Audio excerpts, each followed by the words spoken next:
안녕하세요. 캔들피그와 기마백의 나불대화 시간입니다. 최근에 세계적으로 증시가 폭락하는 사태가 벌어지면서 우리는 증시에만 주로 관심을 가졌겠지만 여기에 연동된 파생상품들도 같이 문제가 발생하는 일이 있었는데요. 그래서 오늘은 파생상품 문제하면 떠오르는 2008년 서브프라임 모기지 사태에 대해서 이야기해보도록 하겠습니다. 반갑습니다. 기마백님.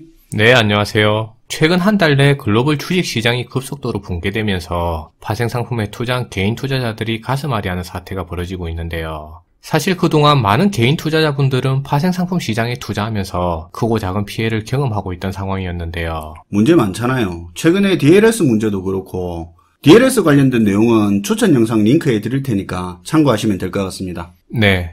사실 대표적인 사례로는 2007년에 벌어진 서브프라임 사태를 겪으면서 개인 투자자들이 파생상품의 위험을 몸소 체험한 사례도 있었습니다. 그래서 오늘은 이 파생상품이 경우에 따라 얼마나 위험하게 사용될 수 있는지 2007년의 서브프라임 사태를 통해서 얘기해볼 예정인데요. 사실 서브프라임 스토리는 웬만한 분들도 어느 정도 다 아는 얘기니까 오늘은 당시에 운영됐던 파생상품의 메커니즘을 중심으로 얘기를 풀어가 볼게요. 예. 사실 서브프라임 모기지 사태, 요게 모르는 사람은 거의 없는데 그렇다고 이야기를 듣다 보면 중간에 MBS니 CDO니 뭐 이런 게 자꾸 나오니까 아무리 쉽게 한다고 해도 듣기가 싫잖아요. 네, 사실 그런 면이 많이 있죠.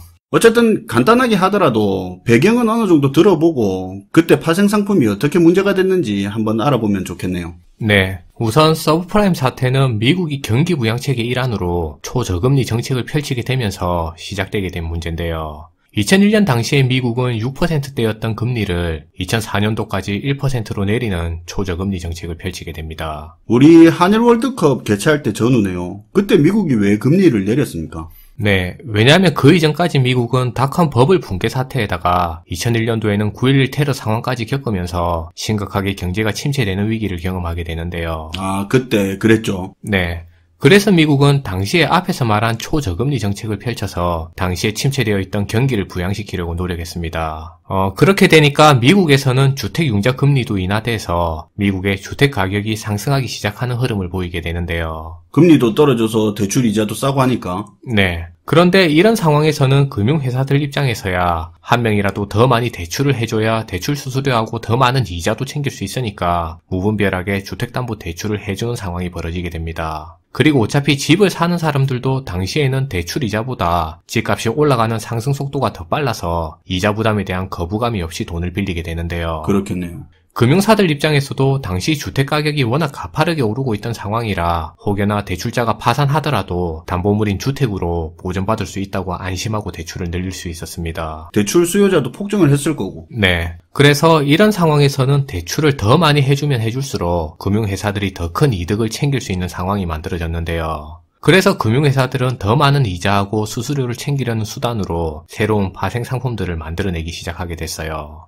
그리고 바로 이때 나온 상품이 MBS라는 이름으로 주택저당증권이라고 불리는 파생상품이 등장하게 된 겁니다. 예, 드디어 MBS 단어 나왔네요. 근데 대출을 그냥 계속 많이 해주면 되지 MBS인지 뭔지 그 파생상품은 왜 만든 겁니까?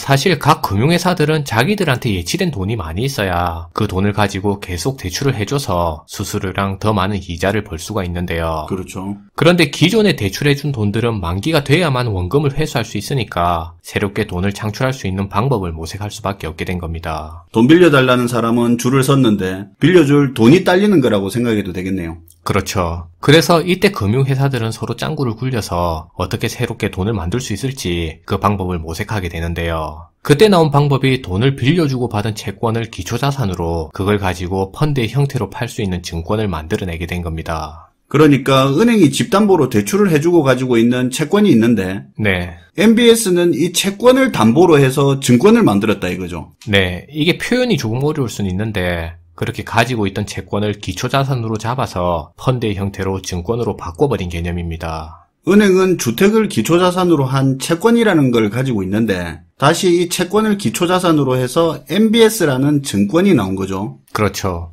그냥 편하게 담보로 잡았다고 생각하는 게 이해하기에는 더 편할 것 같아요. 어쨌든 그럼 주택에 문제가 생긴다는 말은 대출 채권에 문제가 생긴다는 말이고 MBS는 그 채권에 엮여 있는 거니까 주택에 문제가 생기면 MBS도 연쇄적으로 작살이 나는 거네요. 그렇죠. 원래 파생 상품이 다 그런 식이니까요. 이렇게 각 금융회사들하고 투자은행들은 기존의 주택담보대출이라는 채권을 MBS라고 하는 주택저당증권의 형태로 살짝 바꿔서 펀드의 형태로 시장에다가 다시 내다 팔기 시작하는데요. 이렇게 금융회사들하고 투자회사들은 이 과정에서 MBS라는 주택저당증권을 팔아서 또다시 더 많은 투자금을 끌어모을 수 있어요. 그리고 그렇게 끌어모은 돈은 다시 한 번 더 대출을 돌려서 또 더 많은 대출 이자를 얻을 수 있는 겁니다. 꼭 합법을 가장한 사기 같네요, 이거. 네. 파생상품 이야기 듣다 보면 원래 그런 느낌이 들어요. 문제가 생기면 사기 같고 수익을 보면 보배가 되는 거죠. 자본주의의 특징상 한정된 자원으로 새로운 부가가치를 계속 만들어내야 되니까 파생상품 같은 것들이 계속 생기는 겁니다. 네. 집담보로 대출해준 채권을 그걸 다시 담보를 잡아서 MBS라는 증권을 만들어서 펀드처럼 시장에다가 내다 팔았다 이거죠. 네. 그리고 여기에 더해 금융회사들하고 투자은행들은 CDO라고 하는 말만 들어도 헷갈리는 그런 파생상품을 또다시 만들어내게 되는데요. 와, 또 나옵니까? 네. 요거까지만 알면 더 말 안 할게요. 예, 알겠습니다. CDO가 뭐냐면 부채담보부 증권이라고 해서 용어만 들어서는 굉장히 어렵게 느껴질 수 있는데요. 이게 뭐냐면 앞에서 말한 MBS라는 파생상품하고 거의 같은 구조의 개념이라고 보시면 될 것 같아요. 앞에서 MBS는 주택담보대출채권을 증권화시킨 거라면 CDO는 이것저것 부채가 되는 채권은 다 섞은 개념인데요. 예를 들면 기존에 있던 주택대출채권에다가 오토론 채권, 카드론 채권, 그리고 학자금 대출채권까지 다 묶어서 증권화시킨 상품이 CDO라는 파생상품입니다. 그걸 왜 섞습니까? 아무래도 카드론이나 오토론 채권 같은 경우는 주택을 담보로 한 대출 채권보다는 부실할 수가 있는데요. 그렇죠. 그래서 이렇게 부실한 채권만 해서는 잘 안 팔릴 수도 있으니까 상대적으로 우량한 채권을 같이 섞은 상품을 증권화시켜서 시장에 내다 파는 방법을 선택한 거죠. 아, 그렇지. 그래서 일정 비율로 다 섞은 거다 이거죠. 맞아요. 그렇게 하면 위험성 높은 오토론 채권 같은 것도 증권화시켜서 팔기가 괜찮고 증권 판매로 또 추가 수익을 얻을 수도 있는 겁니다. 야, 이거 주택담보대출 채권 그거 하나로 파생상품을 쭉쭉 뽑아내면서 판때기가 점점 커지네요. 네, 그렇죠. 어쨌든 이것저것 섞은 게 CDO다 이거죠. 네, 그게 CDO예요. 그럼 정리를 하면 MBS든 CDO든 비슷한 건데 CDO는 좀 더 위험성이 더 있겠네요. 그렇죠. 어쨌든 CDO도 주택담보채권이 섞여 있으니까 주택에 문제가 생기면 CDO도 같이 문제 생기겠네요. MBS처럼. 네. MBS고 CDO고 주택을 담보로 한 채권을 기초자산으로 하고 있으니까 주택에 문제가 생기면 다 같이 문제가 생기는 겁니다. 사실 그렇게 많은 금융회사들하고 투자은행들이 이렇게 개인들이 복잡하게 느낄 만한 파생상품을 만든 데에는 크게 두 가지 이득이 있었기 때문에 이런 상품들을 만든 건데요. 우선은 MBS CDO라는 증권을 펀드화시켜서 개인 투자자들에게 팔았으니까 금융회사들은 기존에 벌어들이던 대출이자 소득을 제외하고도 이런 파생상품을 팔아서 또 엄청난 투자금을 챙길 수가 있었어요. 거의 뭐 파생상품으로 무에서 유를 창조해서 돈 번 거네요. 그렇죠. 그리고 두 번째 이득은 원래라면 주택대출 채권에 대한 위험을 금융회사들이 다 떠안아야 되는데 그 위험을 펀드화된 증권으로 시장에다 다 팔았으니까 그 리스크를 개인 투자자들에게 분산시킨 효과를 누리게 됐는데요. 당연히 이렇게 됐을 때는 집을 담보로 돈을 빌려간 개인들이 돈을 못 갚게 됐을 땐 그 피해를 앞에서 말한 파생상품을 산 투자자인 또 다른 개인들이 떠안게 되는 구조를 금융회사들이 만들어버린 겁니다. 아, 그런 구조가 되네요. 원래라면 돈 빌려주고 못 받는 건 자기들이 다 가져야 되는 그런 리스크인데 MBS, CDO 이런 형태로 팔아버리면서 돈은 받으면서 리스크는 시장이랑 나눈 거네요. 그렇죠. 그게 또 금융회사들이 숨겨놓은 포인트인 거죠.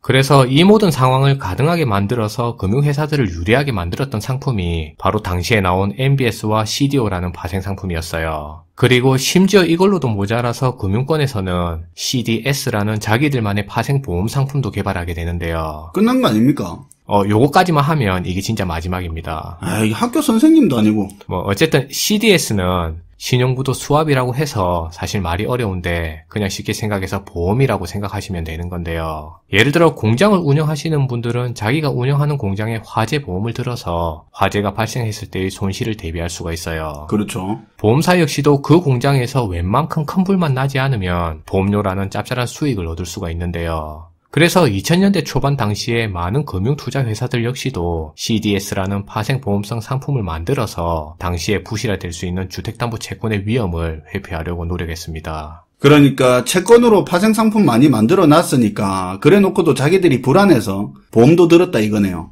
그렇죠. 돈 될 것 같아서 앞에 파생 상품 만들었는데 또 만들고 보니까 그게 또 위험해 보여서 그 위험을 피하기 위해서 보험성 파생 상품을 추가로 다시 만들었다고 볼 수 있어요. 어쨌든 이걸로 또 보험이라는 상품이 또 만들어지는 거네요. 네. 그런데 이게 2004년 이후에는 주택 대출금리가 올라가게 되면서 부동산 버블이 점점 꺼지기 시작하는데요. 이후에는 집값 하락에 대출금리가 점점 올라가게 돼서 일순간에 동시다발적으로 주택 대출을 갚지 못하는 사람들이 터져 나오게 됐어요. 당연히 집값은 점점 떨어지는데 대출 이자는 올라서 못 갚는 사람들이 늘어난 상황이라 주택대출 채권이 부실화되기 시작한 겁니다. 그 채권이 부실화되니까 채권하고 연결된 거 다 같이 작살이 나겠네요. 네. 앞에서 말한 MBS, CDO, CDS라는 파생 상품들은 주택대출 채권을 기초자산으로 만들어진 증권이니까 이건 역시도 연쇄적으로 부실화될 수밖에 없었던 겁니다. 근데 좀 전에 CDS라고 해서 보험을 들어놨잖아요. 네, 그게 보험은 보험이긴 한데 쓸모없는 보험이 된 건데요. 쉽게 얘기해서 보험사에서는 어떤 산업단지에 있던 공장들을 화재보험으로 다 들어줬는데 동시에 그 산업단지에 있는 모든 공장들이 불이 나게 된 상황이 발생한 거죠. 한두 군데 불이 났을 때야 보험사가 처리할 수도 있겠지만 동시에 보험에 가입된 전체 공장이 다 불이 났을 때는 얘기가 완전히 달라지는 건데요. 비슷한 예로 생명보험에 가입한 가입자들이 동시에 같은 기간에 다 같이 사망하게 돼서 생명보험사가 부도나는 경우라고 생각하시면 될 것 같아요. 어쨌든 이렇게 2007년에 벌어진 서브프라임 사태는 금융회사들이 만든 파생 상품들이 빌미가 돼서 7조 달러라는 사상 유례없는 피해액을 만들게 됐습니다. 그런 식으로 흘러간 거네요. 네.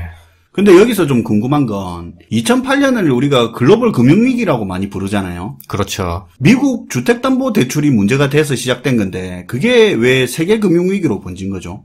당연히 파생상품 증권을 전 세계 금융시장을 통해서 내다 팔았으니까 유럽을 포함한 전 세계 투자자들이 그 금융상품에 투자를 한 건데요. 이게 만약에 전 세계 증권시장으로 유통되지 않고 은행 대출을 해준 상황에서만 같은 문제가 터졌다면 미국의 은행들만 작살날 수 있었어요. 그러면 이게 아까 말했던 리스크를 시장으로 넘긴 효과도 있는 거네요. 어쨌든 부정적이지만 그렇게 볼 수 있죠. 리스크를 시장으로 잘 넘겨서 시장 전체가 다 같이 작살난 겁니다. 오늘은 최근 벌어지고 있는 상황에 경각심을 조금 가져보자는 차원에서 2008년에 벌어진 금융위기를 얘기하면서 파생상품의 메커니즘을 소개해드리는 시간을 가져봤습니다. 네, 오늘도 잘 들었습니다, 김하백님. 네, 감사합니다.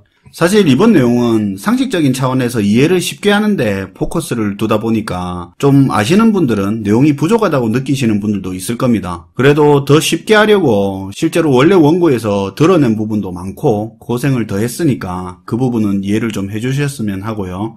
오늘 내용을 통해서 시청자분들은 금융 파생 상품을 구입하실 때 상품의 구성적인 측면에서 다시 한번 생각해 볼 수 있는 계기가 되었으면 합니다. 시청해주셔서 감사하고요. 지금까지 김하백 캔들피그의 나불대화 시간이었습니다.